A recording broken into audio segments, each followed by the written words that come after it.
আসসালামু আলাইকুম। Rsbanktech চ্যানেলের পক্ষ থেকে আপনাদের সবাইকে স্বাগতম। আজকে অত্যন্ত আনন্দের সহিত জানাচ্ছি যে যমুনা ব্যাংক কর্তৃপক্ষকে যে আসলে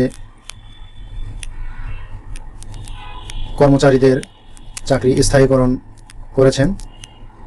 তো একজন ব্যক্তির শুধু স্থায়ীকরণ করেননি, একটি ফ্যামিলির জন্য এটি করেছেন। তো যাই হোক, এই চ্যানেলটি অবশ্যই সাবস্ক্রাইব করবেন, কারণ চ্যানেলটি ব্যাংক রিলেটেড বিভিন্ন ইনফরমেশন প্রদান করে থাকে।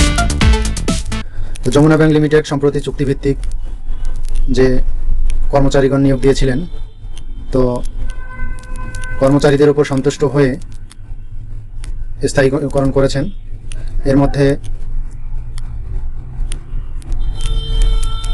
বিপণন কর্মী আছে, SME কর্মী আছে, পিয়ন আছে, টি বয় আছে, ড্রাইভার, ইলেকট্রিশিয়ান।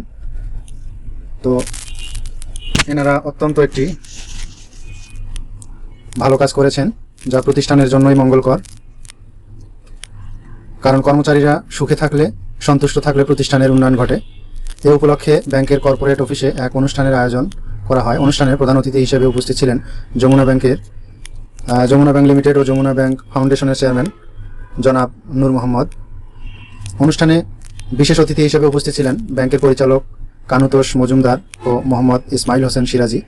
অনুষ্ঠানে সভাপতিত্ব করেন ব্যাংকের ব্যবস্থাপনা পরিচালক ও সিইও মির্জা ইলিয়াস উদ্দিন আহমেদ। অনুষ্ঠানের প্রধান অতিথি নূর মোহাম্মদ বলেন যে ক্যাজুয়াল স্টাফ, পিয়ন, টি বয়, ড্রাইভার, ইলেকট্রিশিয়ান ব্যাংকের 10 বছরের চাকরির মানদণ্ড পূরণ করলেই এবং বিপণন ও SME কর্মীদের ক্ষেত্রে চাকরিতে 5 বছর সফলতার সঙ্গে পূর্ণ করলেই কনফার্মেশন দেওয়া হবে। তো যাই হোক, কনফার্মেশনের মাধ্যমে এই চুক্তিভিত্তিক কর্মচারীদের মূলধারার ব্যাংকিংয়ে প্রবেশ করানো হলো। তারা এখন স্থায়ী কর্মচারীদের মতোই সমস্ত সুযোগ সুবিধা ভোগ করতে পারবেন।